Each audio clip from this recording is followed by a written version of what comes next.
ጤና ይስጥልን የአሻም ተከታታዮች የዛሬ ዕለተ ሮብ ሚያዝያ 29 ቀን 2017 ዓ.ም የአሻም ዜናዎች የሚያልፉበት ሰዓት ላይ ደርሰናል።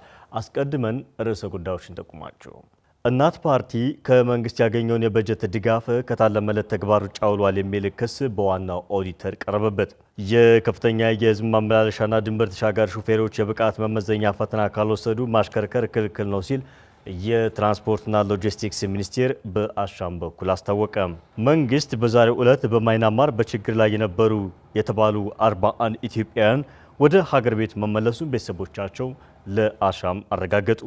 የህዝብ እንደራሴ አባላት የመገናኛ ብዙሃን አዋጁ መሻሻል የብሮድካስት ባለስልጣን የጣለበትን ኃላፊነት በልኩ እንዲወጣ የሚያስችለው ነው አሉ። ከውጭ ህንድ በፓኪስታን በፈጸመችው የሚሳኤል ጥቃት በትንሹ የ26 ሰዎች ህይወት አልፏል ተባለ። አስቀድመን ያስተዋወቅናቸው ርዕሰ ጉዳዮችን ጨምሮ ሌሎች የቢዝነስና ምጣኔ ሀብት እንዲሁም ደግሞ ስፖርታዊ መረጃዎችን አካትናል። ተረኛ አሳላፊው ብርሃን ሸቴ ነኝ። አብራችሁን ቆዩ ጋበዝኩ። ወደ ዜናዎቹ አለፍኩ።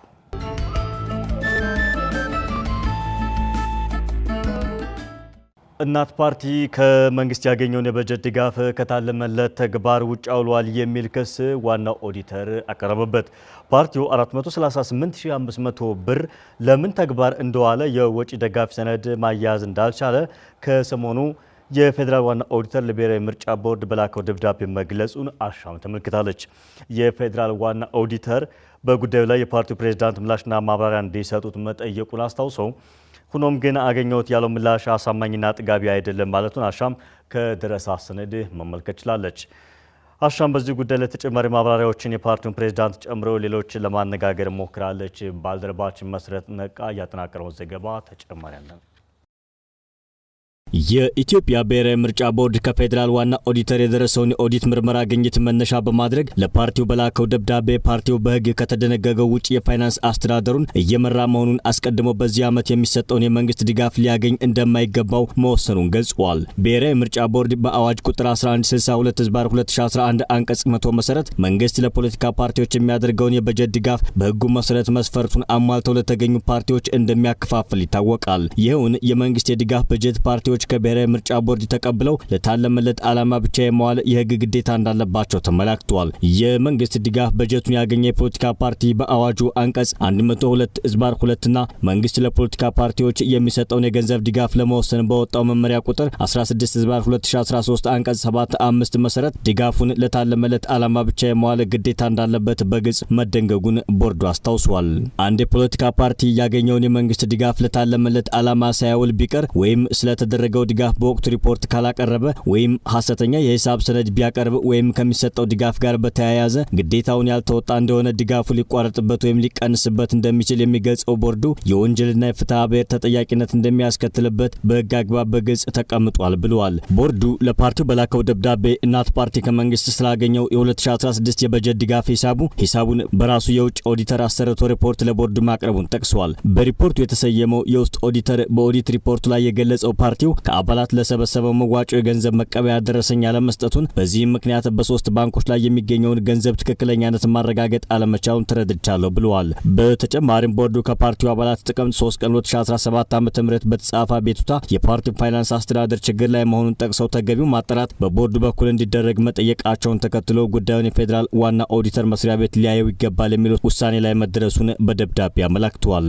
የኢትዮጵያ ብሔራዊ ምርጫ ቦርድ የውስጥ ኦዲተሩ የዘረዘራቸውን ግኝቶች የያዘውን የኦዲት ሪፖርት ለፌዴራል ዋና ኦዲተር መስሪያ ቤት ጥር 10 ቀን 2017 ዓ.ም ከደብዳቤ ጋር አባሪ አድርጎ በመላክ ፓርቲው ከመንግስት ያገኘውን ድጋፍ ለታለመለት ዓላማ መዋል አለመዋሉን አጣርቶ እንዲገልጽ መጠየቁን እወቁልኝ ብለዋል። ከቦርዱ የቀረበለትን ጥያቄ ተከትሎ የኦዲት ስራውን የጀመረው የፌዴራል ዋና ኦዲተር መስሪያ ቤት በበኩሉ ለቦርዱ በላከው ደብዳቤ ፓርቲው ከመንግስት የተመደበለትን የድጋፍ በጀት ለታለመለት ዓላማ እንዳላዋለው ገልጿል። ፓርቲው የተለየ የሂሳብ መዝገብ እንደሌለው የጠቆመው መስሪያ ቤቱ የሂሳብ ማመዛዘኛ ሪፖርትና የባንክ ሂሳብ ማስታረቂያ እንዳላዘጋጀ እንዲሁም ከቦርዱ የተሰጠውን ድጋፍ ወጪ ሲያደርግ በተለየ የሂሳብ መዝገብ በየወጪ አርዕስቱ ዝርዝሮ ሳይዝ የተፈጸመ መሆኑን በዝርዝር ገልጿል። የፌዴራል ዋና ኦዲተር ለኢትዮጵያ ብሔራዊ ምርጫ ቦርድ በላከው ደብዳቤ አክሎም ለማህበራዊ አገልግሎት በሚል ፓርቲው ከመንግስት ያገኘውን የበጀት ድጋፍን ከታለመለት ተግባር ውጭ አውሎ ተገኝቷል የሚለው ነጥብ ነው። ፓርቲው በተለያዩ ጊዜያት ለ13 ቅርንጫፍ ጽሕፈት ቤቶች በባንክ ቤት በኩል በዝውውር የላከውን ከ438500 ብር ያላነሰ ገንዘብ ለምን ተግባር እንደዋለ የወጪ ድጋፍ የድጋፍ ሰነድ አለመገኘቱን አብራርተዋል። ይህንኑ ተከትሎ ለፓርቲው ፕሬዝዳንት ተያያዥ ጥያቄ ያቀረበው መስሪያ ቤቱ ከፕሬዝዳንቱ በኩል አሳማኝ ምላሽ እንዳላገኘም አያይዟል። በመጨረሻም ፓርቲው ወደ ክልል ቅርንጫፍ ጽሕፈት ቤቶች የላከውን ገንዘብ ተከታትሎ ማወራረድ እንዳለበትና የቅርንጫፍ ጽሕፈት ቤቶች ያልተጠቀሙበትን ገንዘብ ተመላሽ እንዲያደርጉ ክትትል በማድረግ ተገቢውን ስራ መስራት እንዳለበት ዋና ኦዲተር በመግለጫው አስቀምጧል። በመጨረሻም ቦርዱ የፓርቲውን ሂሳቡን በጣምራ በሚያንቀሳቀሱት የፓርቲው አመራሮች ማለትም በፓርቲው ፕሬዝዳንት፣ በፓርቲው ዋና ጸሐፊና በፓርቲው የሂሳብ ክፍል ኃላፊ ላይ በአዋጅ ቁጥር 1162/2011 አንቀጽ 106 1 ለመሰረት አግባብ ባለው የወንጀል ህግ የፌዴራል ፖሊስ የወንጀል ምርመራ ቢሮ ተገቢውን ምርመራ እንዲያደርግ መወሰኑን ሚያዝያ 20 ቀን 2017 ዓ.ም ለፓርቲው በላከው ደብዳቤ አስታውቋል። አሻም በዚህ ዘገባ ተጨማሪ ማብራሪያ ለማግኘት ወደ እናት ፓርቲ ከፍተኛ የስራ ኃላፊዎች የእጅ ስልክ ጥሪ በማድረግ ባገኘችው ጥረት በተጠቀሰው መረጃ ላይ ማብራሪያ እንዲሰጧት የፓርቲውን ፕሬዝዳንት ሰይፈ ስላሴ አያሌውን ያነጋገረች ሲሆን ፕሬዝዳንቱ ጉዳዩን ከሰሙ በኋላ ጉዳዩን ወደ ፓርቲው የህዝብ ግንኙነት ኃላፊ መርተውታል። በዚሁ መሰረትም አሻም የፓርቲውን የህዝብ ግንኙነት ለማግኘትና ምላሻቸውን በዚህ ዘገባ ለማካተት ያደረገችው ተደጋጋሚ የስልክ ጥሪ ምላሽ ባለማግኘቱ አልተሳካም። በዚህ ዘገባ ላይ ተጨማሪ ማብራሪያ መስጠት የሚፈልግ የሚመለከተው አካል በመጣ አፍታ አሻም ታስተናግዳለች። የህዝብ ማመላለሻና ድንበር ተሻጋሪ ሹፌሮች የብቃት መመዘኛ ፈተና ካልወሰዱ ማሽከርከር ክልክል ነው ሲል የትራንስፖርትና ሎጂስቲክስ ሚኒስቴር በአሻም በኩል አስታወቀም። የብቃት መመዘኛ ፈተናው በዚህ ዓመት ተግባራዊ ለማድረግ ዝግጅት እንደተደረገ የትራንስፖርትና ሎጂስቲክስ ሚኒስቴር ዴኤታ ገልጸዋል። ባልደረባችን መስከረም አዲሱ ዝርዝር አላት። በኢትዮጵያ የአሽከርካሪዎች የሙያ ብቃት ምዘና ሊጀመር መሆኑን የትራንስፖርትና ሎጂስቲክስ ሚኒስቴር ለአሻም አስታውቋል። ከዚሁ ጋር ተያይዞ በ2017 ዓ.ም በኢትዮጵያ ለአሽከርካሪዎች ይሰጣል የተባለው የሙያ ምዘና ፈተና በሚመለከት ሚኒስቴር መስሪያ ቤቱ ምን አይነት ቅድመ ዝግጅቶችን አድርጓል? የሙያ ምዘና ፈተናው የሚያካትታቸው አሽከርካሪዎች አይነትስ እስከምን ድረስ ነው ስትል አሻም የትራንስፖርትና ሎጂስቲክስ ሚኒስትር ዴኤታ በርሆ ሀሰንን አነጋግራለች። ሚኒስትር ዴኤታው እንዳብራሩት ከሆነ የሙያ ምዘና ፈተናው በተያዘው በጀት ዓመት ተግባራዊ እንደሚደረግ ገልጸዋል። በዚህም ከፍተኛ የህዝብ ማመላለስ ስራን የሚሰሩ አሽከርካሪዎችን ጨምሮ ድንበር ተሻጋሪ ሹፌሮች የብቃት መመዘኛ ፈተና ካልወሰዱ ማሽከርከር አይችሉም ሲሉም ተናግረዋል። አሽከርካሪዎች የሙያ መመዘኛ ፈተናዎች እንዲወስዱ የመማሪያ ግብዓቶችና ስልጠናዎች ይወስዳሉ ተብሏል። የአሰራር ድንበር ተሻጋሪና ከፍተኛ የህዝብ ማመላለስ ስራዎችን የሚሰሩ አሽከርካሪዎችን ብቻ ሳይሆን የታክሲ አገልግሎት በሚሰጡ ሹፌሮችም የሙያ ብቃት መመዘኛ ፈተናውን እንዲወስዱ ለማድረግ እየተሰራ ነው ብለዋል። አሁን ላይ ስራ ላይ ካሉ 3 ካቴጎሪዎች ላይ ለመስጠት ነው ያሰብን ያለ ነው። ማነው ከፍተኛ ህዝብ መጓጓዝ ጥቅም ያላቸው የአሽከርካሪዎችና ድንበር ተሻጋሪ ከባድ መኪና ሹፌሮችን ሲኦሲ ለመስጠት ነው። ለዛ ደግሞ ፈለግን ዝግጅት አድርገናል። የኦኩፔሽናል ስታንዳርድ አዘጋጅተናል። የስልጠና ሞጁሎች ተዘጋጅተዋል። አሁን ወደ ፈጸም ለመግባት የአክሽን ፕላን እያዘጋጀን ያለ ነው። እዛ በየደረጃው እያሳደገን እንሄዳለን። በእንዝሎም ግራን እስከ ታክሲ ድረስ እንሄድበታል። ይሄ ነው ያለው። ሲሰጥ እናሳውቃለን። ገና ነው ቁጥሩ የምናውቅ በሲስተም እንቀበላለን የሚል ነው። ወደ ስራ ላይ ያሉ ናቸው። ስልጠናም ይወስዳሉ። አብዛኞቹ አሽከርካሪዎች ስራ ላይ መሆናቸውን ያስታወሱት ሚኒስትር ዴኤታው ፈተናውን ሲፈተኑ የራሱ የሆነ ስልጠና አሰጣጥ መኖሩን ገልጸው ከስልጠናው በኋላ ፈተናውን ተፈትነው የሙያ ብቃት ማረጋገጫቸውን ያገኛሉ ብለዋል። ፈተናውን የሚወስዱ ተፈታኞችን ቁጥር በሚመለከት ሲስተም ተዘጋጅቶለት በሲስተሙ መሰረት አሽከርካሪዎች ባሉበት ቦታ ሆነው በመመዝገብ እንደሚፈተኑ ነው የሚገልጹት ሚኒስትር ዴኤታው። ይህ ስልጠና ከመደበኛ መንጃ ፈቃድ ስልጠና እንደሚለይም ተገልጿል። ስልጠናም ወስደው ነው የሚፈተኑት አብዛኛው ስራ ላይ ያሉ በመሆናቸው። ነገር ግን ቁጥሩን የምናውቀው በላዛ ሲባል እያዘጋጀን ያለን ሲስተም አለ። በሲስተሙ መሰረት ዜጎች ወይም ሹፌሮች ካሉበት ይመዘገቡና ከዛ በኋላ ዳታውን ያየን እየሰጠን የምንሄድበት አፕሮች ነው እያሰብን ያለን አለ። አሁን ኢመርጂንግ ቴክኖሎጂስ የምንላቸው ዓለም ላይ አዲስ እየመጡ ያሉ በትራንስፖርት ዘርፍ ላይ በተለይ ከዚህ ከኤሌክትሪክ መኪናዎች እና ሌሎችም ኢመርጂንግ ቴክኖሎጂስ ያቀፈ ነው። ሁለተኛ ደግሞ የስነ ባህሪና የኮሙኒኬሽን እና መሰል አዳዲስ ፊቸሮች አሉ። አያይዘውም ሁሉም አሽከርካሪዎች ይህንን የሙያ ምዘና መፈተናቸው ግዴታ መሆኑንና ለተፈታኝ አሽከርካሪዎች የመፈተኛ ግብዓቶች እንደሚሰጣቸው በመግለጽ ነገር ግን ፈተናውን ያልተፈተኑና የሙያ ማረጋገጫ የሌላቸው አሽከርካሪዎች ማንኛውንም አይነት ተሽከርካሪ ማሽከርከር እንደማይችሉ ነው የሚገልጹት። ፊቸሮች አሉ። ማውሰድ ነው። ለሁሉም ሞጁሉን ስለምንሰጥ ማሰልጠን ነው። በእንቢተኝነት ካልሆነ በስተቀር እድሉ ለሁሉም ይሰጣል። ሁሉም መሰልጠኛ ተቋማት ሞጁል ይደርሳቸዋል። ክልሎችም ይሄን ስራ ይሰራሉ ብለን ነው የምናስበው። ስልጠናውን ካልፈለገ መብቱ ነው። አይችልም። የሙያ ምዘና ፈተናው በተያዘው ዓመት በሀገሪቱ በሁሉም አካባቢዎች የሚገኙ አሽከርካሪዎች እንዲወስዱ ዝግጅት እንደተደረገ አሻም ከሚኒስቴር መስሪያ ቤቱ ለማረጋገጥ ችላለች። የህዝብ እንደራሴ አባላት የመገናኛ ብዙሃን አዋጁ መሻሻል የብሮድካስት ባለስልጣን የጣለበትን ኃላፊነት በልኩ እንዲወጣ የሚያስችለው ነው አሉ። አዋጁ ከመሻሻሉ አስቀድሞ በተለያዩ የሚመለከታቸው አካላት ዘንድ እንዳይሻሻል በርካታ ተቃውሞዎች ተነስተውበት የነበረ ቢሆንም ከ15 ቀናት በፊት የቀድሞ መገናኛ ብዙሃን አዋጅ ቁጥር 1238/2013 በማሻሻልና በ1374/2017 አዋጅ ቁጥር የተተካው አዋጅ በህዝብ ተወካዮች ምክር ቤት በአብላጫ ድምፅ መጽደቁ ይታወሳል። ኃይለ ገብርኤል ታደሰ በአዋጅ ቁጥር 1238/2013 የጸደቀውና በስራ ላይ የነበረው የመገናኛ ብዙሃን አዋጅ እንዲሻሻል ረቂቁ ለህዝብ እንደራሴዎች ምክር ቤት ከቀረበ በኋላ በበርካታ መልኩ ተቃውሞዎች ሲነሱበት ቆይተዋል። ከመገናኛ ብዙሃን ባለሙያዎች ጨምሮ የሲቪል ማህበረሰብ ድርጅቶች ማሻሻያ እንዳይደረግ ጠይቀዋል። የኢትዮጵያ ሰብአዊ መብቶች ኮሚሽንን በተመሳሳይ ማሻሻያ እንዲደረጉ የተነሱትን ነጥቦች በመዘርዘር ሀሳቦቹን አንስተዋል። የኢትዮጵያ መገናኛ ብዙሃን ባለስልጣን የስራ ኃላፊዎችም የተነሱትን ሀሳቦች በተመለከተና ማሻሻያ ያስፈለገበትን ምክንያት አስመልክተው ሀሳቦችን ሰጥተዋል። ሆኖም ግን የህዝብ እንደራሴዎች ምክር ቤት በአራተኛ ዓመት የሥራ ዘመን በ25ኛ መደበኛ ስብሰባው ወቅት የቀረበውን የመገናኛ ብዙሃን ረቂቅ አዋጅ ቁጥር 1374/2017 አድርጎ አጽድቋል። የተሻሻለው የመገናኛ ብዙሃን አዋጅን አስመልክተው የህዝብ እንደራሴዎች ምክር ቤት አባላት ሀሳባቸውንም ሰጥተዋል። የዲሞክራሲ ጉዳዮች ቋሚ ኮሚቴ ምክትል ሰብሳቢ አዝመራው አንዴሞ አዋጁ ለባለስልጣኑ ስልጣኑን ቢሰጠውም እንኳን ጉድለቶች እንዳሉበት አንስተዋል። ይሄ አዋጅ ምንድነው ክፍተት የነበረው? የመጀመሪያው ጉዳይ መገናኛ ብዙሃን ባለስልጣን ከዚህኛው አዋጅ ያልኩት 1238 አዋጅ በአዋጅ ኢትዮጵያ ውስጥ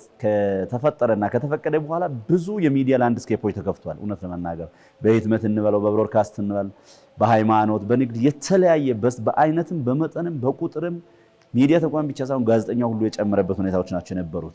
ይሄ ምህዳሩ በመስፋቱ ነገር ግን ምህዳሩ ከሰፋ ጋር ምህዳሩ ጋር አብሮ የሚሄዱ ጉዳዮችን እለት እለት ለመመለስ መገናኛ ብዙሃን ባለስልጣን እንደ ባለስልጣን ተቸግሯል። ሁለተኛው የዚህ አደረጃጀት ውጤት የኢትዮጵያ ሚዲያ ላንድስኬፕ ውስጥ በተለይ በ21ኛው ክፍለ ዘመን ላይ ሚዲያ እየሰፋ ባለበት ሁኔታ ላይ እያንዳንዱ ሚዲያ ተቋም በኃላፊነት ነፃነቱ እንዳለ ሆኖ በኃላፊነት መንፈስ ሰርቶ የሚንቀሳቀስበት የራሱ ኤዲቶሪያል ፖሊሲ ሊኖረው ይገባል። እነዚህ ኤዲቶሪያል ፖሊሲ ውስጥ የሚፈጠሩ ጉዳዮች ላይ በሚፈለገው ልክ በተገቢው መንገድ ራሳቸውን ችሎ የሚሄዱበት ላይ ኃላፊነት የሚወስድ ኃይል አልተፈጠረም ማለት ነው፣ ወይ ተጠያቂነት የሚሰፍንበትን ስርዓትን አላበጀም ማለት ነው። ሶስተኛ ያው እንግዲህ እንደምናየው ሚዲያ በዚህ ዘመን ግለሰቦችም ጭምር ዜና የሚያመርቱበት ሚዲያ ስርዓት ነው እየተፈጠረ ያለውና እሱን የሚመጥን ድጋፍ፣ እሱን የሚመጥን ክትትል፣ እሱን የሚመጥን ቁጥጥር ለማድረግ ድጋፍ የሚፈልጉ ጉዳዮች ላይ ለመደገፍ። በተመሳሳይ የውጭ ግንኙነትና የሰላም ጉዳዮች ቋሚ ኮሚቴ ምክትል ሰብሳቢ ፈትሂ ማህዲ አዋጁ አሰራር ላይ ክፍተቶች ይታዩ እንደነበርና ነፃነትና ተጠያቂነትን ሚዛናዊ አድርጎ የመሄድ ክፍተቶች እንደነበሩበት ተናግረዋል። ወቅታዊ ነባራዊ ሁኔታዎችን በማየት ለምሳሌ በአሰራርና በአተገባበር ላይ በተለይ በዋና ክፍተቶች ይታዩ ነበር። እነዚህን አሰራር ላይ የነበሩ ክፍተቶችን ከማሻሻል አንጻር አንዱ ይሄ ነው። ሁለተኛ ነፃነትን እና ተጠያቂነትን ሚዛናዊ አድርጎ ከመሄድ አንጻር ክፍተቶች ነበሩ። ለምሳሌ ያክል ለማንሳት ቀጥታ ስርጭት በተመለከተ ተጠያቂነትን የሚያስከትሉ ጉዳዮች ነበሩ። በፊቱ አዋጅ ቀጥታ ስርጭት ላይ ተጠያቂነትን ይህን ያህል የሚያስከትል አልነበረም እና ቀጥታ ስርጭት አንድ ሰው የተናገረውን ቅድም እንዳልኩት የተናገረውን ያነሳውን ሀሳብ በኋላ ህብረተሰቡ ጋር የሚያጋጭ ከሆነ ግጭት የሚፈጥር ከሆነ ሀገርን የሚያፈርስ ከሆነ ተጠያቂነት የሚያስከትል ከሆነ ተጠያቂነት አለበት ነው አሁኑ አዋጅ የሚለው እና እንደዚህ አይነት ክፍተቶች ነበሩበት። እነዚህና መሰሎችን ለማስተካከል ነው። ሌሎች የምክር ቤት አባላትም ማሻሻያው በአዋጁ ላይ ይታዩ የነበሩ ክፍተቶችን የሚሞላ ነው ብለው እንደሚያምኑና መሻሻሉ ተገቢ መሆኑን ገልጸዋል። ይህ ማሻሻያ አዋጅ ፋይዳው በተለይ በዋናው አዋጅ አፈጻጸም ላይ የታዩትን ክፍተቶች ሊሞላ በሚችል መልኩ ነው አዋጁ አሁን ተሻሽሎ የጸደቀው። ይህንን በምንልበት ጊዜ በተለይ አደረጃጀቶች አካባቢ ያለውን በባለስልጣን መስሪያ ቤቱና በቦርድ መካከል ያለውን ግንኙነት የበለጠ የሚያሳልጥ የአገልግሎት አሰጣጡንም የበለጠ ውጤታማ የሚያደርግ አሰራር ማዕቀፍ የሚዘረጋ ነው ይሄ ማሻሻያ። የሚዲያ ተቋማት ስልጣንን አግባብነትን ለመወሰን የሚወጡ አዋጆች ሁሉ ፍትሃዊ ሆነው ሁሉንም አካባቢ፣ ሁሉንም ህብረተሰብ፣ ሁሉንም ዜጋ እኩል የሚያገለግሉ ሆነው እንዲሰሩ የማድረግ ስራን የሚሰራ አዋጅ ስለሆነ አዋጁ ተቀባይነት ያለው ነው የሚል ሐሳብ አለ። የመገናኛ ብዙሃንና የሲቪል ማህበረሰብ ድርጅቶች በተደጋጋሚ እንደሚያነሱት የቀደመው አዋጅ 1238/2013 ለሚዲያ ምህዳሩ የተሻለ ነገርን መፍጠር መቻሉን የሚገልጹ ሲሆን የአሁኑ ማሻሻያን አስመልክተውም በርካታ ስጋቶችን ሲገልጹ ቆይተዋል። ከዚሁ ጋር በተያያዘ የአውሮፓ ህብረት እንዲሁም መቀመጫቸውን አዲስ አበባ የሆኑ 14 ኤምባሲዎች በኢትዮጵያ የፕሬስ ነጻነት በከፍተኛ ሁኔታ ማሽቆልቆሉ እንዳሳሰባቸው በጋራ ባወጡት መግለጫ መግለጻቸው ይታወሳል። በተጨማሪም ድንበር የለሽ የጋዜጠኞች ቡድን እንደ አውሮፓውያን አቆጣጠር የ2025 የሀገራትን የፕሬስ ነጻነት አስመልክቶ ባወጣው ደረጃ ኢትዮጵያ ከ180 ሀገራት ውስጥ 145ኛ ደረጃን ይዛለች። መንግስት በዛሬው ዕለት በማይናማር በችግር ላይ የነበሩ 41 ኢትዮጵያውያን ወደ ሀገር ቤት መመለሱን ወላጆች ለአሻም ገለጹ። ይሁን እንጂ አሁንም በስቃይ የሚገኙ ቀሪ ኢትዮጵያውያን መኖራቸውን አስታውሰው መንግስት ጥረቱን እንዲቀጥል ሲሉ የቤተሰብ አባላት ነን ያሉ የወላጅ ኮሚቴዎች አስታውቀዋል። ተጨማሪ ያለን በማይናማር በታጣቂዎች ታግተው የቆዩና መንግስት ወደ ሀገራቸው እንዲመልሳቸው በተደጋጋሚ ሲጠይቁ ከነበሩ በርካታ ኢትዮጵያውያን መካከል ከአሁን በፊት ከ130 በላይ የሚደርሱት ወደ ሀገራቸው ተመልሰዋል። በዛሬው ዕለት ደግሞ 41 ኢትዮጵያውያን በችግር ውስጥ ከሚገኙበት ማይናማር ወደ ሀገራቸው መመለሳቸውን የወላጅ ኮሚቴዎች ለአሻም አረጋግጦላታል። በአሁኑ ወቅት በማይናማር የሚገኙት ኢትዮጵያውያን ከ700 እንደሚበልጡ ቢገለጽም በየቀኑ ከ40 በላይ የሚሆኑ ዜጋዎችን ለማመላለስ እየተነጋገሩ መሆናቸውን የኮሚቴው አባል ወይዘሮ አበበች ሲመል ተናግረዋል። 41 ልጆች ገብተዋል። ዛሬ ከዲኬቢኤ 40 ልጆች እና ከቢጄፍ የሚባለው የአማጽያን ካምፕ አንድ ልጅ አንድ ላይ 41 ልጆችን ተቀብለን አሁን ወደ የቤተሰባቸው ሸኝተን በቀን 40 ልጅ እየተጓጓዘ 751 ልጆችን በወርም ስለማገባድዱ እዛ ያሉት ሚሊተሪዎች ደግሞ ካልወጣችሁ አስወጡልን እያሉ ነው ያሉት። ልጆቻችን ምግብ የላቸውም፣ ማደሪያ ቦታ የላቸውም። ሽንት ቤት በሌለው በአንድ ክፍል 3 በ4 በሆነ ቤት ውስጥ ከ30 በላይ ልጅ እና ኤሲ በሌለበት ክፍል በዛ በረሃ ራቁታቸውን ነው ልጆቻችን ውሎ እያደሩ ያሉትና ያ ፈጣሪ ይታደጋቸው። ኮሚቴዎቹ ዛሬም ወደ ኢትዮጵያ አየር መንገድ መሄዳቸውን የነገሩን አበበች ኢትዮጵያውያኑ ወደ ሀገራቸው የተመለሱት ህንድ የሚገኘው የኢትዮጵያ ኤምባሲ ባደረገው ጥረት መሆኑን አብራርተዋል። የኢፌዴሪ የውጭ ጉዳይ ሚኒስቴር የአየር ትኬታቸው ፈጣን የሆነላቸው 282 ልጆችን ለማምጣት እየሰራ ነው ብለዋል። አየር መንገድ አንድ ማመልከቻ ይዘን ገብተን ኒው ዴሊ ያለው የኢትዮጵያ ኤምባሲ በሰጠው ድልድልና ታይላንድ መንግስት እንዲተላለፉ በፈቀደላቸው ነው የኢትዮጵያ አየር መንገድ የሚያጓጉዘው። እንደገና የኢትዮጵያ አየር መንገድም በብዛት ጉዳይ ላይ እስካሁን በ40 ነው ይዞ ያለው። ያን ከ40 ከፍ አድርጉልን ብለን ነው ልንጠይቅ ይሄድ ነው። ሁሉንም ለማምጣት ስንት ዙር እንደሚሆን አላውቅም። ወደ 282 ልጆችን ግን በ7 ዙር ብሎ ነው የያዙት። ዛሬ 41 ልጆች ገብተዋል። ሌሎቹ የቀሩት በ6 ዙር ነው። ይሄ ልክ አይደለም፣ ይስተካከልልን እያለ ነው። እኛ የኢትዮጵያ አየር መንገድንም የኢትዮጵያ ኤምባሲንም እየጠየቅን ያለ ነው። ወላጅ ቤተሰብ ተሰባስበን ማለት ነው። መጀመሪያ እንደዚህ 282 ሰዎቹ የአየር ትኬታቸው አክቲቭ የሆነውን ቅድሚያ ለማስወጣትና ከዛ በኋላ የአየር ትኬታቸው ችግር ያለበትን እያስተካከሉ ወይም ደግሞ ኤንጂኦ ተባብሮ ከኢትዮጵያ አየር መንገድ ለማሻገር እንደተነጋገሩ ነው የኢትዮጵያ የውጭ ጉዳይ ሚኒስቴር የሚነግረን ማለት ነው። አበበች አክለውም አሁንም ቢሆን በማይናማር የሚገኙት ዜጎች በአስቸጋሪ ሁኔታዎች ውስጥ እያለፉ እንደሚገኙ ገልጸዋል። ከባድ ሁኔታ ውስጥ ነው ያሉት።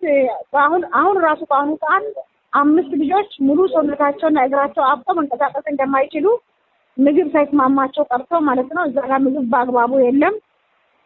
ምግብ እጦትም በጣም ሰውነታቸው ተጎሳቅሎ በየቀኑ ሐኪም ቤት የሚወሰዱ ልጆች ቁጥር እየጨመረ እንዳለና ማደሪያም እንደሌላቸው በዛሬው ዕለት ወደ ሀገራቸው ለተመለሱት ኢትዮጵያውያን የሚመጡበትን ወጪ የኢትዮጵያ አየር መንገድ እንደሸፈነላቸው ኮሚቴዎቹ አረጋግጠዋል። የወንዝ ዳርቻ ብክለትን ለመከላከል በሚሰሩ የግንዛቤ ማስጨበጫ ስራዎች ከ21 ሚሊዮን በላይ ዜጋዎች በተለያዩ የመረጃ ማሰራጫዎች ተደራሽ ማድረግ መቻሉ ተገለጸ። ባለስልጣኑ የአካባቢ ጥበቃ ስራውን አጠናክሮ ለመስራት የጀመራቸው እንቅስቃሴዎችን አስመልክቶ ከአሻም ጋር ባደረገው ቆይታ በአዲስ አበባ ከተማ በወንዝ ዳር ተመርተው ለምግብነት የሚውሉ የጓሮ አትክልቶች በማህበረሰቡ ጤና ላይ ከፍተኛ ችግር እያስከተሉ ስለመሆናቸው በጥናት መረጋገጡንም አክሏል። አዲስ እንግዳ ሰው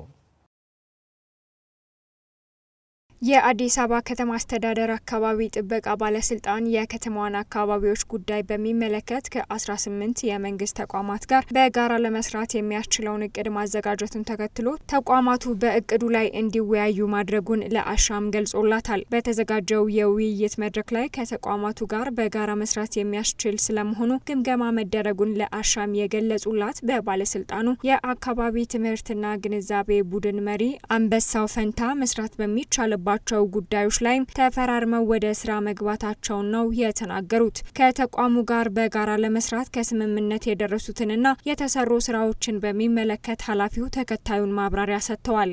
በተለያዩ ዘዴዎች የግንዛቤ ማስጨበጫ ስራዎችን እንሰራለን። ይህን ግንዛቤ ማስጨበጫ ሰርተን ግን በተደጋጋሚ ማስጠንቀቂያ ደርሷቸው ተግሳጽ ደርሷቸው ከዚህ ድርጊታቸው የማይቆጠቡ አካላት ላይ ደግሞ የአካባቢ ህግን እናስከብራለን ማለት። ስለዚህ የአካባቢ ህግን ስናስከብር ደግሞ ተቋሙ ብቻውን ሳይሆን ለምሳሌ ከጸጥታ አካላት ጋር በቅንጅት ነው የሚሰራው ማለት። ለምሳሌ ትላልቅ ኢንዱስትሪዎች፣ ሆቴሎች ሲታሸጉ የግዴታ የፖሊስ አካላት ወይም ደግሞ የጸጥታ አካላት ድጋፍ ያስፈልገናል ማለት ነው። ከአዲስ አበባ ደንብ ማስከበር ባለስልጣን ጋር የሰራ ነው የወንዝ ዳርቻ ልማት እና ብክለት መከላከል ከነሱ ጋር በመቀናጀት እያንዳንዱ ተቋም ምን አይነት የአካባቢ ህግን ተላልፎ ተገኝቷል የሚለውን አካባቢ ጥበቃ ባለስልጣን ቴክኒካሊ የአካባቢ ጉዳዮችን ጥሰት እያጣራ ደንብ ማስከበር ደግሞ ከነሱ ማንዴት አንጻር ይህንን የተጣለ ደንብ በማስፈጸም በኩል ከአንድ ወርና 2 ወር ባልሞላ ጊዜ ውስጥ በርካታ አካላት ላይ ክትትልና ቁጥጥር አድርገን ቅጣቶችን ቀጥን እያስተማርን እንገኛለን። ተቋሙ በተያዘው ዓመት ከአጋር አካላት ጋር በመተባበር ከ40 በላይ ቅጣቶችን አስተላልፏል ያሉት አንበሳው ከቅጣቱ አስቀድሞ በተሰራው የግንዛቤ ማስጨበጥ ስራ የተለያዩ የመረጃ መሰራጫዎችን በመጠቀም ከ21 ሚሊዮን በላይ ዜጎች ጋር ደርሰናልን ብለዋል። በአጠቃላይ በተለያዩ ፕላትፎርሞች በሚዲያን ጨምሮ ከ21 ሚሊዮን በላይ ህዝቦች ጋር ሰዎች ጋር የወንዝ ዳርቻ ብክለት መከላከል በተመለከተ ምን አይነት ቅጣቶችን እንዳሉ ግንዛቤ ለማስጨበጥ ሞክራል ማለት ከገጽ ለገጽ ከቤት ለቤት በተለያዩ የህትመት ሚዲያዎች ስክሪኖችን በመጠቀም ያው ሶሻል ሚዲያውንም ሜንስትሪም ሚዲያውንም በመጠቀም እንግዲህ በአጠቃላይ ይህን ያህል ህዝብ ጋር ደርሰናል ማለት ነው። ህጉ መከበርም ስላለበት ቅድም እንዳልኩሽ ወደ ወንዝ ዳር የተለያዩ ብክለቶችን የሚለቁ ግለሰቦችን፣ ተቋማትን፣ አገልግሎት ሰጪ ወይም ደግሞ የመንግስትም የግልም ተቋማትም ይሁኑ በደንቡ ላይ የተቀመጠውን ህግ ተላልፎ የተገኙ አካላት ምን አይነት ብክለት ለቀቁ የሚለውን የአካባቢ ጥበቃ ባለስልጣን እያረጋገጠ ከደንብ ማስከበር ጋር በመተባበር እነዚህ ቅጣቶች እንዲቀጡ በማድረግ ህብረተሰቡን ያው ጎን ለጎን እያስተማር በከተማዋ ባሉ ወንዞች ዙሪያ ተመርተው ለምግብነት የሚውሉ የጓሮ አትክልቶች ንጽህናቸውን እየጠበቁ አለመሆናቸውን ለወንዝ ዳርቻ ደንብ መውጣት ዋነኛ ምክንያት መሆኑን የሚናገሩት የቡድን መሪው እነዚህ አትክልቶች ለምግብነት በመዋላቸው በጤና ላይ ጉዳት የሚያደርሱ ስለመሆናቸው በጥናት ስለመረጋገጡ ነው የሚናገሩት። የወንዞች መልማት ከብክለት ነጻ መሆን ሌሎች በርካታ ኢኮኖሚያዊ፣ ፖለቲካዊና ማህበራዊ ጠቀሜታዎች ቢኖሩትም በከፍተኛ ደረጃ ግን ህብረተሰባችን አብዛኛውን በሚባል ደረጃ ከተማችን ውስጥ የሚመረቱ የጓሮ አትክልቶች በአጠቃላይ ፍጹም በተበከለ ኬሚካል በተቀላቀለባቸው ውሃ እየተመረቱ ያሉ ምርቶች ናቸው። ያው እንግዲህ ባለሙያዎች እንደሚሉት በተበከለ ውሃ የሚመረቱ አትክልቶች በቀጥታ ለሰው ልጅ ጤና ከፍተኛ የሆነ ካንሰርን ጨምሮ ከፍተኛ የሆነ የጤና ችግር እያስከተሉ እንደሚሆኑ አገር አቀፍም ዓለም አቀፍም ጥናቶች ያረጋገጡት ጉዳይ ስለሆነ ከተማችን ላይ ይህንን ችግር በዘላቂነት ለመፍታት እንዲያስችል ከፍተኛ ኮሚትመንት ወስዶ የከተማ አስተዳደሩም ይህንን ደንብ ማጽደቅ በቀጥታ ወደ ተግባር እንዲገባ አቅጣጫ በማስቀመጥ ተቋማት በተለይ አካባቢ ጥበቃ ባለስልጣንና ደንብ ማስከበር ባለስልጣን በመተባበር ይሄ ስራ እንዲሰራ ተደርጓል። ችግሩ በአንድ ተቋም ብቻ የሚፈታ ባለመሆኑ በተለይም በወንዝ ዳር የሚመረቱ አትክልቶችን በሚመለከት ፍቃዱን በከተማ ግብርና ላይ ለተሳተፉት አካላት የሚሰጥ አካል አለ ሲሉ ከሱ ጋርም በጋራ እየሰራን ነው። ማንኛውም ፍቃድ የተሰጠው አካል ባልተበከለ ውሃ ስለማምረቱ ለማጣራት በቅንጅት መሰራት እንዳለበት እቅድ ስለመያዙ ገልጸው ያብራራሉ። አጥጋቢ ባይባልም ብዙ ስራዎች እንደሚቀሩ ይታወቃል። ነገር ግን የተጀመሩ ስራዎች አሉ። ማለትም እያንዳንዱ ይህን ፈቃድ የወሰደ አካል በንጹህና ባልተበከለ ውሃ ማንኛውንም የጓሮ አትክልት ማልማት እንዳለበት በእነሱ በኩልም በእኛ በኩልም በትብብር ተቀናጅተን እነሱ ፈቃድ ሲሰጡ እነዚህ ነገሮች እንዲያዩ እኛም ደግሞ ውሃው ያልተበከለ ስለመሆኑ ያው ከተቋማችን ላቦራቶሪ አገልግሎት ስለሚሰጥ በላቦራቶሪ ቼክ እየተደረገ በንጹህ ውሃ ስለመልማቱ የማረጋገጥ ስራዎች እንድንሰራ ከእነሱ ጋርም በተመሳሳይ እንደዚህ አይነት እቅዶችን አቅደን ጅምሮች አሉ። ነገር ግን በሰፊው ተጠናክሮ መቀጠል ያለበት ጉዳይ እንደሆነ ያው በተለያዩ ግምገማዎች ላይ የሚነሳ ጉዳይ ነበር። ስራዎች በመሰራት ላይ በመሆናቸው አሁንም ችግሮች ሙሉ በሙሉ አልተፈቱም ያሉት ኃላፊው እነዚህ ለጤና አስቸጋሪ የሆኑ የወንዝ ዳር የጓሮ አትክልቶች ህብረተሰቡ ሲጠቀም አካባቢያቸውን ቢያጣራና በምን ሁኔታ እንደተመረቱ ቢጠይቅ ሲሉ መልእክት አስተላልፏል። በዚህ ጉዳይ ላይ ጥቆማ ካለ ወደ ተቋሙ ማቅረብ እንደሚቻልም ነው የገለጹት። አሻም በከተማዋ ካሉ የወንዝ ዳር አካባቢዎች የትኞቹ ንጹህና ለጤና አሳሳቢ አይደሉም የተሰራ የልየታ ስራ ካለ በሚል ላነሳችው ጥያቄ አሁን ላይ የተለየ ቦታ እንደሌለ ምላሽ አግኝታለች። ማህበረሰቡ ወንዞችን በመበከል ሚና አለው ያሉት ኃላፊው ስራዎች ውጤታማ እንዲሆኑ ከማህበረሰቡ እንዲሁም ከሚመለከታቸው የመንግስትና የግል ተቋማት ጋር ለመስራት ተቋሙ ዝግጁ መሆኑን ተናግረዋል።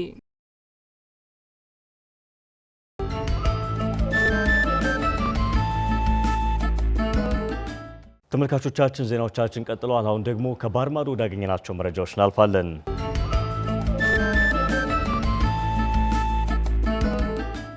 የፕሬዝዳንት ዶናልድ ትራምፕ አስተዳደር በፍቃዳቸው አሜሪካን ለቀው ለሚወጡ ስደተኞች $1000 ክፍያ አቀረበም። የአሜሪካው ፕሬዝዳንት ዶናልድ ትራምፕ አስተዳደር በሀገሪቱ የሚገኙ ህጋዊ ዜግነት የሌላቸው ሰዎች በፍቃደኝነት ሀገሪቱን ለቀው የሚወጡ ከሆነ $1000 እንደሚሰጡ አስታውቋል። የአሜሪካ መንግስት ስደተኞቹ ወደ ሀገራቸው የሚመለሱበትን ሙሉ ወጪም ይሸፍናል የተባለው ይህ ራስን በራስ ማባረር ተብሎ የሚጠራው እርምጃ እስርን ለማስወገድ ከአሜሪካ ለመውጣት ምርጡ ደህንነቱ የጠበቀና ወጪ ቆጣቢ መንገድ ነው ሲሉ የሀገር ውስጥ ደህንነት ጸሐፊ ክሪስቲን ኖም ገልጸዋል። ስደተኞች ወደ ሀገራቸው መመለሳቸው ሲቢፒ ሆኖም በተሰኘ መተግበሪያ ከተረጋገጠ በኋላ የሚከፍላቸው እንደሚሆን ማስተዳደሩ አስታውቋል። ውሳኔውን የተቀበለ አንድ ግለሰብ ከቺካጎ ወደ ሆንዱራስ ለመሳፈር ቲኬት መቁረጡን የሀገር ውስጥ ደህንነት ዲፓርትመንት ተናግሯል። ትራምፕ የጅምላ ማፈናቀል ፖሊሲን በመከተል በርካቶችን ያባረሩ ሲሆን የሀገር ውስጥ የደህንነት ዲፓርትመንት በህገወጥ መንገድ አሜሪካ ውስጥ ያለ አንድን ግለሰብ ወደ ሀገሩ ለመመለስ ከ$17000 በላይ እንደሚያስፈልግም ተገልጿል ሲል የዘገበው ሮይተርስ ነው። በርካታ ቁጥር ያላቸው ሱዳናውያን አሁንም ወደ ቻድ እየተሰደዱ መሆኑ ተመላከተ። የተባበሩት መንግስታት ድርጅት የስደተኞች ኤጀንሲ ባለፉት 2 ሳምንታት ብቻ ከ18500 የሚበልጡ ሰዎች ወደ ቻድ እየጎረፉ ሲሆን አብዛኛዎቹ ሱዳናውያን መሆናቸውን ገልጸዋል። በዳርፉርና አልፋሽር ከተሞች የተፈናቀሉ ዜጎች ካምፕ ላይ ከደረሰ ጥቃት በኋላ በርካቶች በስደት ላይ መሆናቸው ተመላክቷል። በቻድ የስደተኞች ድርጅት ጽሕፈት ቤት ኃላፊ የሆኑት ዣን ፖል ይህን ትልቅ የስደተኞች ፍልሰት አልጠበቅም ነበር ብለዋል። ከስደተኞች ውስጥ 76 በመቶ የሚሆኑት ወሲባዊ ጥቃትን ጨምሮ በርካታ ጥቃት ያስተናገዱ መሆናቸውንም የተባበሩት መንግስታት ድርጅት የስደተኞች ኤጀንሲ አስታውቋል። ቻድ አዲስ ስደተኞችን ለመቀበል እየታገለች ነው የተባለ ሲሆን ከ2 ዓመታት በፊት በሱዳን እርስ በርስ ጦርነት ከሱዳን የሰደዱ 794 ሺህ ሰዎችን ጨምሮ በአጠቃላይ 1.3 ሚሊዮን ስደተኞችን እያስተናገደች ትገኛለች። በሀገሪቱ ያሉ የውሃ መጠለያና ጤና የመሳሰሉ ሰብአዊ አገልግሎቶች ውስን በመሆናቸውም የስደተኞችን ቅበላ ላይ ከፍተኛ ተጽዕኖ እያሳደረ ይገኛል ተብሏል። ዘገባው የአፍሪካ ኒውስ ነው። ህንድ በፓኪስታን ላይ በፈጸመችው የሚሳኤል ጥቃት በትንሹ 26 ሰዎች ህይወታቸው ማለፉ ተነገረም። ፓኪስታን ጥቃቱን ጦርነት ቀስቃሽ ስትል የፈረጀች ሲሆን ለዚህም ህንድ ላይ ጠንካራ የአጸፋ እርምጃ እንደምትወስድ አስጠንቅቃለች። ናትናኤል በላይነህ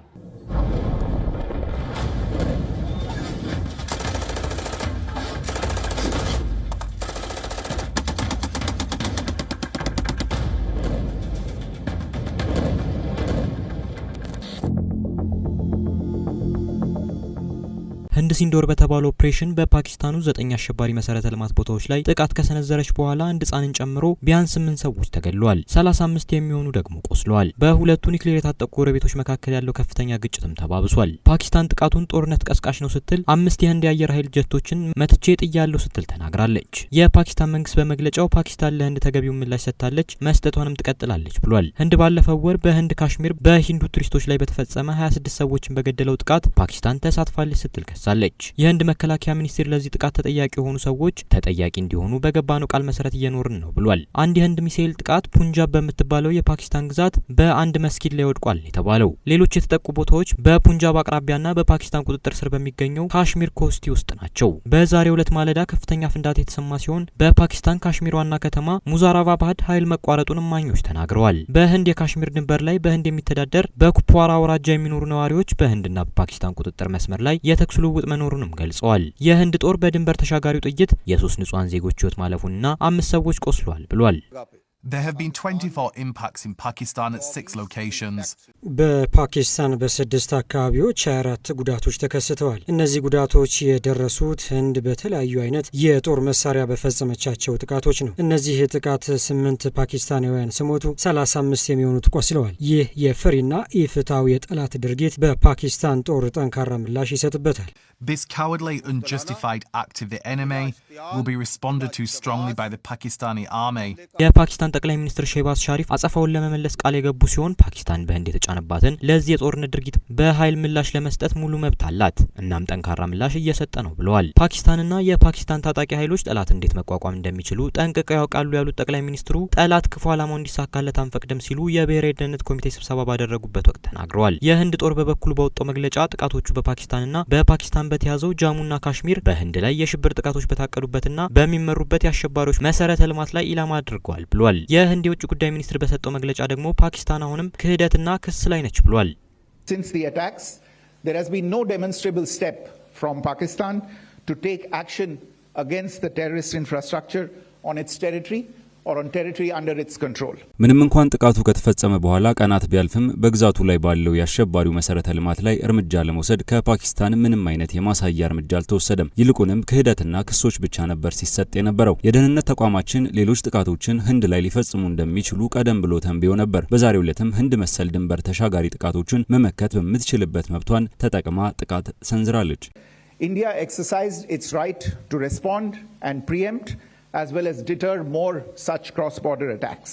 ተግባሮቻችን በተፈጥሮ ላይ ያተኮሩ የሚለኩና ውጥረት የማይጨምሩ ናቸው። ምንም የፓኪስታን ወታደራዊ ተቋም ኢላማ ያልተደረገባቸውም። ህንድ ኢላማዎችን በመምረጥና የማስፈጸሚያ ዘዴን በመምረጥ ረገድ ከፍተኛ ገደብ አሳይታለች ብሏል ሚኒስትሩ በመግለጫው። የፓኪስታን የመከላከያ ሚኒስትር ከአዋጅ አሲፍ የህንድ ሚሳኤሎች የትኛውም ወታደራዊ ተቋማት መምታታቸውን በጽኑ አስተባብለዋል። ይልቁንም ቢያንስ 6 ሲቪል አካባቢዎች ጥቃት እንደደረሰባቸው ለዘጋርዲያን ገልጸዋል። ለመበቀል ተዘጋጅተናል ሲሉም በቆራጥነት ተናግረዋል። ጎሳይ ቀድ የፓኪስታንን ምላሽ ትመለከታላችሁም ነበር ነው ያሉት። ልክ ከጠዋቱ 1 ሰዓት በኋላ አየሩ በሚሳኤል ጥቃቶች ድምጽ ተረበሸ። ማህበራዊ ሚዲያው በሚያስደነግጥ የተጎጂዎች ምስሎች ጮኸ። በኤክስ የማህበራዊ ትስስር ገጽ ላይ በፍጥነት እየተሰራጨ ያለው ተንቀሳቃሽ ምስል ቅጽበቱን ቀርጾ የነበረ ሲሆን ትልቅ ፍንዳታ ጨለማውን ሲያበራ የሚያሳይ ነበር። ከጥቃቱ ጥቂት ደቂቃዎች በኋላ ህንድ የተኩስ አቁም ስምምነት መጣሱን በመግለጽ በፓኪስታን ላይ ከባድ ክስ ሰንዝራለች።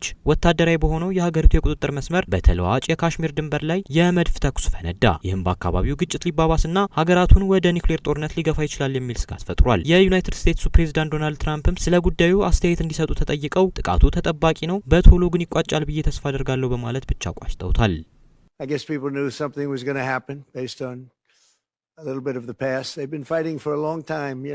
አሳፋሪ ነው። ከቀድሞ ሁኔታዎች በመነሳት ይህ ሊፈጠር እንደሚችል አብዛኛው ሰው ያውቃል። ምክንያቱም ለበርካታ አስርት ዓመታት ጦርነት ውስጥ ነበሩ። የአሁኑ ግን በፍጥነት እንደሚጠናቀቅ ተስፋ አድርጋለሁ።